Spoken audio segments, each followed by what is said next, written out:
Well, when I was a girl, my mother thought everybody should learn to play the piano. So she bought me a piano. And my grandmother said, see, what was it? Every time you get a good grade in something, I give you $1.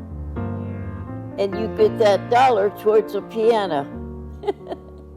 And one day I came down and that piano was there. It was a little upright. Do you remember that old piano? All of us learned to play the piano on that upright piano, yes. It was a little upright. I don't know the name of it.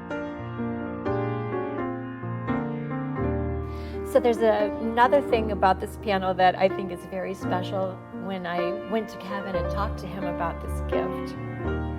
The piano was made in 1928. Yes. The same year you were born. Yes. And I've asked Kevin to see if it was made in October. Wouldn't that be really special?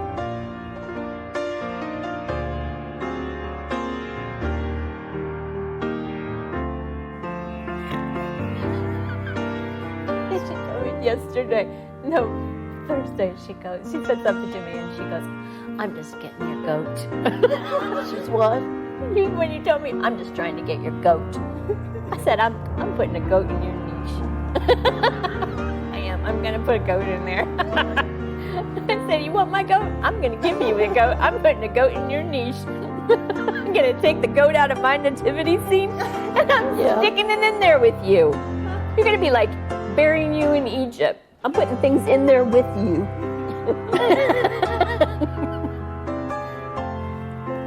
I love you so much. Well, I love you more. It's not a competition.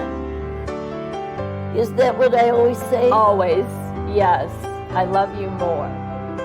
And I never understood that until I had a child. I never understood how you could say that. The other thing I never understood, you had that saying on your refrigerator that said, the best thing you could do for your children is to love your husband more. And I always was like, why would she say that? She should love me more than him. I'm her child. And now I understand that too. Yes. You should love your husband more than your children. Yeah. Your children go off and have their own lives and they leave you. And your husband should be the very most important thing. Forever. Yeah.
I don't remember. 21 probably. And how did you meet your husband? I met him at church. I was going with another fella, and my husband came to church. His sister invited him, and he came to church and went home and told his sister, I saw the girl I'm going to marry today. She said, who is she? And he said, I don't know, but I'm going to find out. And we did. How many years were you married? 54, 55. You're still married. You're still married. I don't.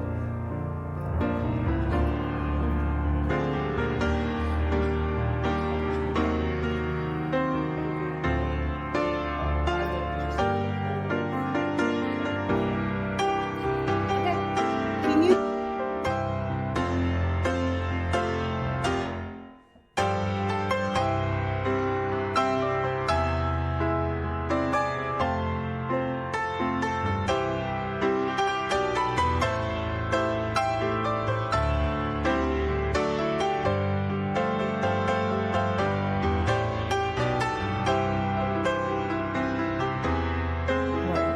Home has always been very important to the two of you. You started your very first home. I remember in high school, there were people in our church that wanted a home so bad. They wanted a mobile home, and you and Dad gave them $2,000 to buy this home. We did. You did. And I said to Dad, Dad, what if they never pay you back? And he said, it doesn't matter. They're going to have a home. So home was just really important. Home was very important to my husband. When he was a child, he never had a home. So you've provided for each of us, Linda and Stephen and me, a home. And so we were able to buy our homes. You have come here into my home. And at this point in my life, that money, I don't need it to take care of you anymore. I don't need it to give back to you because you're here and I'm taking good care of you. And so when the opportunity came for this beautiful piano to come into our church, I wanted to be able to provide that as a gift to the church and a way to just honor you for your service and Dad's service of not only your ministry, but as a way that you have provided hymns and music and home to so many people in your service to God, and your mercy and your grace to so many people that used to knock on the back door of that alley in Peoria Faith and ask Dad for money, and to the young couple that wanted a home in that little mobile park. You've just provided so much.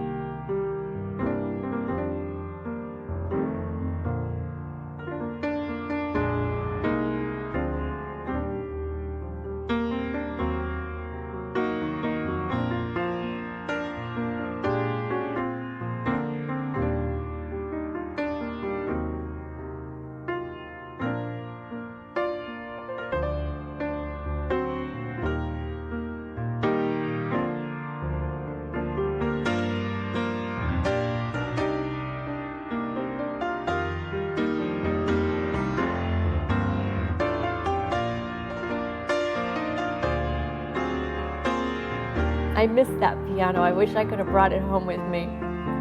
Stephen I made him play or practice before he could go out and play. I think I have a picture. He's playing the piano with one hand and a baseball mat on the other A hand. baseball glove. It's a Glove, baseball glove. glove, yeah. A baseball glove, yeah. There is that On picture. the other hand. Yeah. There is. He couldn't wait to get out to play baseball. Yeah. And then I just carved my name in it. Yeah. Yeah. The piano forever has Becky written on it. Yeah. Yeah. Teach you to make me practice.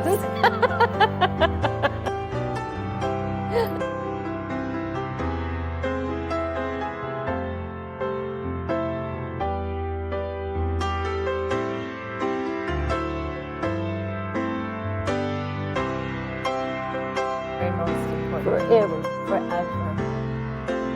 Yeah. Yes, and you see Becky, you see my husband. Yeah. We are a lot alike, aren't we? They look alike. She looks just like him. Are you the oldest? I'm the youngest. You're the youngest. By 9 and 11 years. I was surprised. Yes, you were. I like that bonus. we I were was a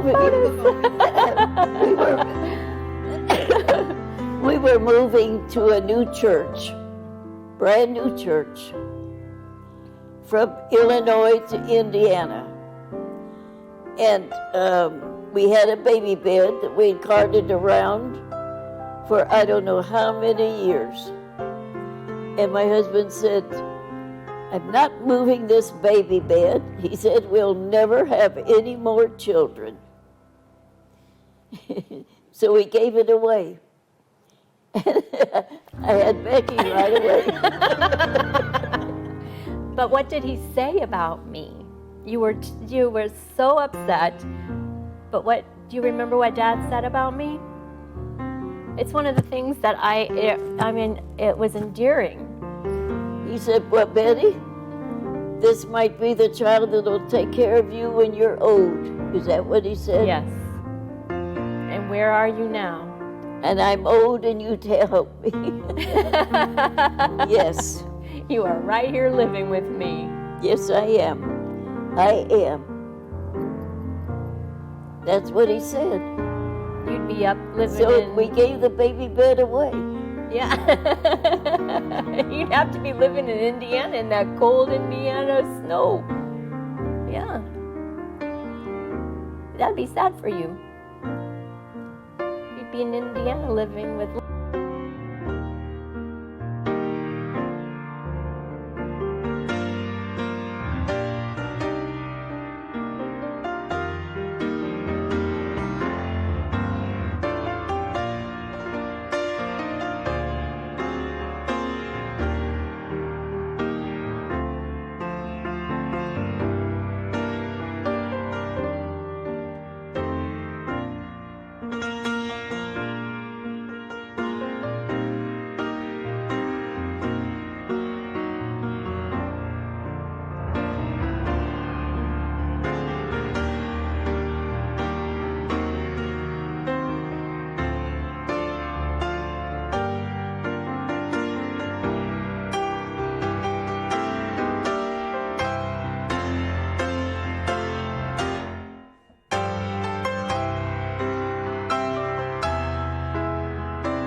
First memories I have of you is your organ, playing the organ at Peoria Faith Church, and your shoes tucked.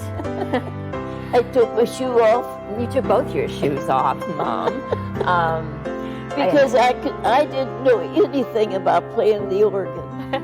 Well, you had to have known something because you were playing the organ. I must have been, well, I know I was 5 or 6, because that's when we moved there. And your little brown stiletto alligator shoes would be tucked under the pew, and you would sit there and tell me to be quiet, and you would leave and go play the organ, and your shoes would be there, and you would slip on those turquoise slippers and go play the organ, and then you would come back. Yeah, I had to so I could feel the pedal.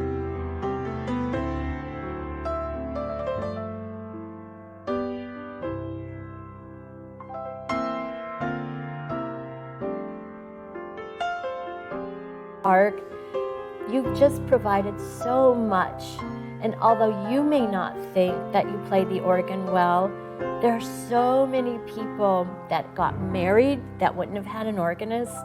There are so many people that wouldn't have had a choir, that you provided that music for them. And so I know you don't think you were adequate, but you were so much more than adequate. You provided beautiful music for people. I remember so well. She sings, and he would put a chair by the pulpit, and they would sing together.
wish, Mom? All right, I wish for happiness for my whole family. Aww. We'll take that.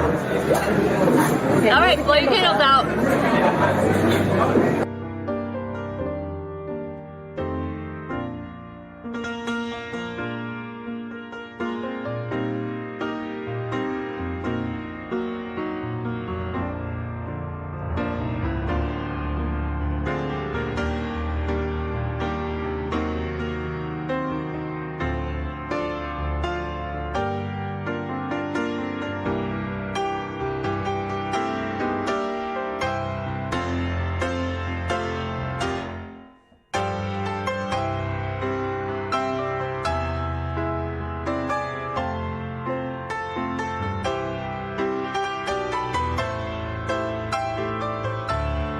Mom, you have to know where the shrunken head came from. Where did it come from?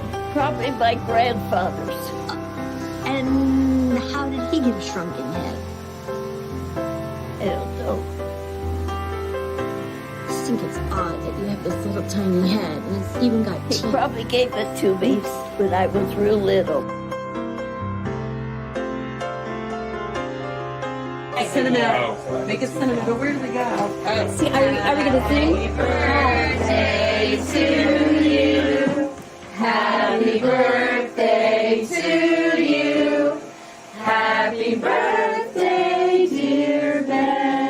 Mama, happy birthday to you. Cha cha cha. Thank you, everybody. Thank you. Do you have any words of wisdom for us? Well, how did I get to be so old? You live stubborn. Yeah, stubborn you are. Because I had wonderful kids. There you go. All right, Big Bad Wolf, blow those out. Can you blow them out? Oh, I don't know if I can clear it out here.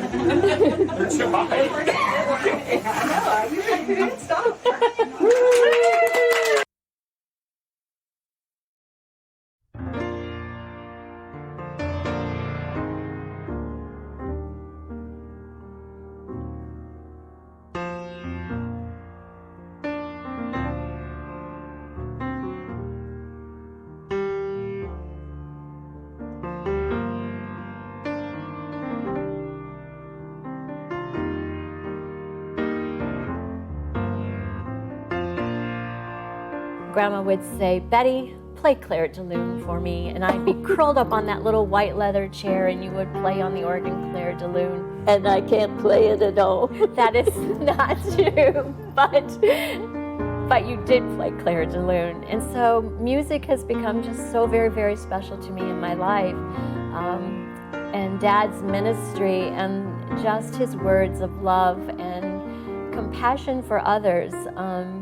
And that leads me to the story of how we're going to come to give this gift of a new piano to our church. And let me share with you. When I wanted to buy our first home, you and Dad gave the down payment for that house. Do you remember that? Yes, I think so. Yeah, so you gave the down payment for that house, and when it came time that I was able to repay that money, Dad said to me, I was a single mom, and Dad said, you're not in a position to be repaying us that money. I want you to keep that money, and at another time when you are better able to pay that back, you can pay that back at that time. And I was like, oh, Dad, I don't want to do that. I really want to give the money back. And he said, no, there'll come a time when you can pay that money back, whether it's to take care of us or to give it to something else. But we don't need that money right now.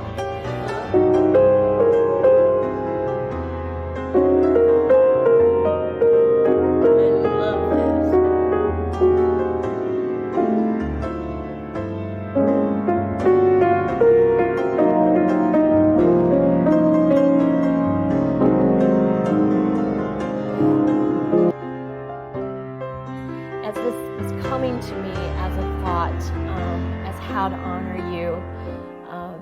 the connections just kept coming and coming, that this was the perfect thing to do.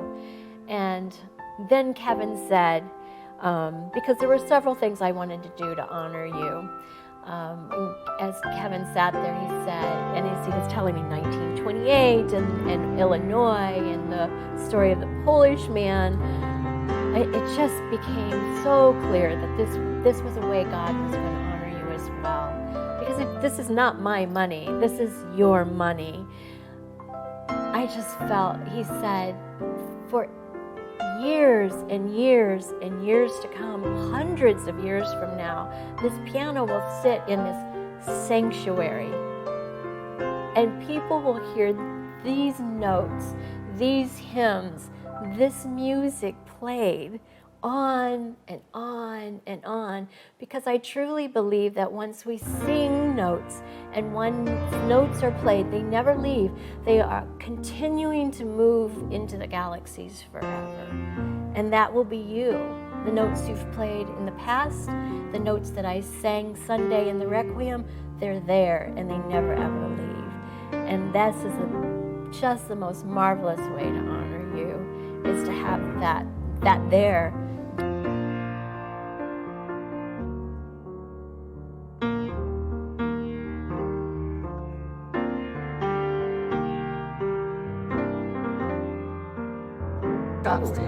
Do I ever play for church? You did play for church, Mother, every Sunday. Not good though. Oh, I bet you did. I bet you did.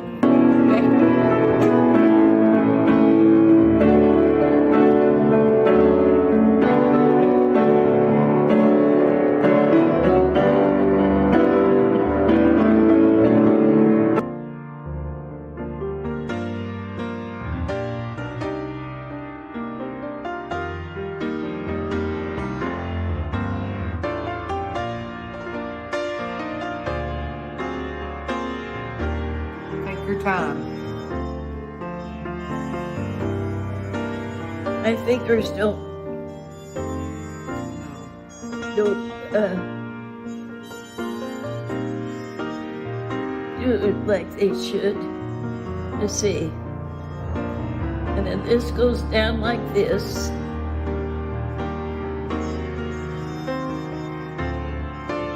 And this goes up here like this. I haven't got it right. Anyhow, it's two babies in a cradle. You want to try again? You see the babies? You see the little babies in there? And we would rock them.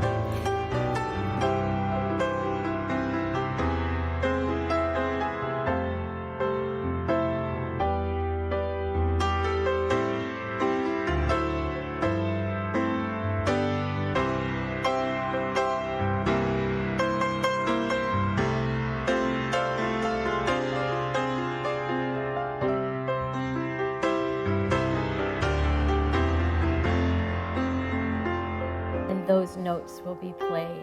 The notes at your memorial service, the notes that Kevin plays when you get to go see the piano will always be in that sanctuary. And another thought has come to me that for us as a preacher's child, sanctuary at a church was my home. Yeah, we were there a lot. Yes. And I played there. That was my play place. I played house there. I used the microphone and pretended I was Karen Carpenter there. Church sanctuary is my home. And so this piano is in sanctuary. And I remember one of the first things you said to me when you came to Davidson United Methodist, because Pekin had become a praise band church, and you were like, I feel like I'm home again because they sing the hymns here and you have hymn books. So I feel like your piano will be your home. It will be you there. And no, I know you're going to leave me. You're going to be with my dad. You're going to be in eternal happiness and bliss. But your piano is going to be there. It'll still be there. It will be there. and people will still be playing it. Kevin will play it for a long, long time, and I will sing along with that piano. And what better thing can happen than that? Yeah. Yeah.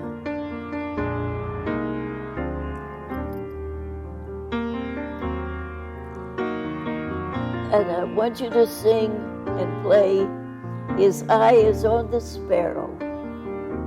Done. We will do it. And I know He watches me. And He will watch over me as well. I think that's my favorite. You stole that from my dad. Yeah, that's right. I love you.